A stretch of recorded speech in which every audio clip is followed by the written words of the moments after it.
First thing, we gotta peel the potatoes. Now, skin-on chips are delicious, but to get the exterior of the potato extra crispy, we need to break down all the cell walls around the edge of the potato.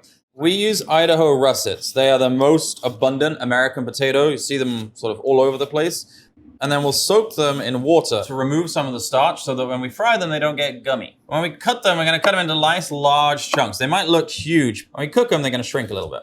The potatoes are cooked 3 times. It's a 2-day process. The reason we do that is to maximize crispiness on the outside and creaminess on the inside. So we soak them first, then we're gonna boil them in salted water. And normally when you boil a potato at home, you put it into cold water and bring it up to a boil. And it's to sort of cook it through without destroying the exterior of the potato. That's the opposite of what we want to achieve here. We want to destroy the exterior as much as possible to increase the surface area, and that'll allow it to get even crispier than it would otherwise. We're gonna add a bunch of salt. So normally if you just cut a potato and then you fry it, you don't get a chance to add seasoning to the inside. Whereas when you boil them, you can season the potato from the inside out. And try not to burn your hands when you pop them in. So our potatoes have been boiling for about 20 minutes. See, they're starting to fall apart, getting nice and soft. So I'm gonna pull them out onto the tray to let them cool down. We wanna be gentle when we're doing this. We do want them to break up, but not too much. You don't wanna end up with just mush. And the best part of these fries are gonna be all these little craggly edges around the exterior. Look sort of fluffy and delicate. They're gonna get really, really crispy.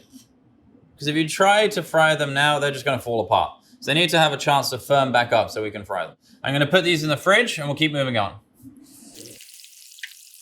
We're gonna do our first fry on the potatoes. These have been in the fridge for a couple of hours. You can see the frilly edges have started to firm up a little bit, and the potatoes themselves are much more firm now. So they're gonna withhold going into the deep fryer. The goal of this first fry is to begin the process of getting them crispy, start cooking the outside, and to set the edges so that when we deep fry them the second time, they get super, super crunchy. And we do this at a low temperature in the fryer, allow them to take their time.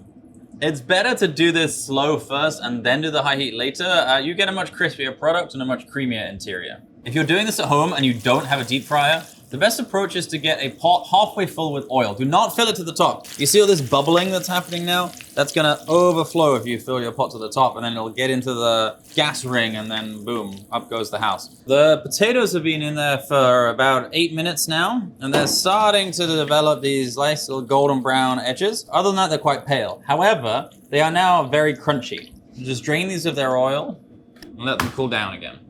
These will now chill down, and right when we fry the fish, we're gonna put the potatoes in again at a high heat so that everything's hot and crispy at the same time.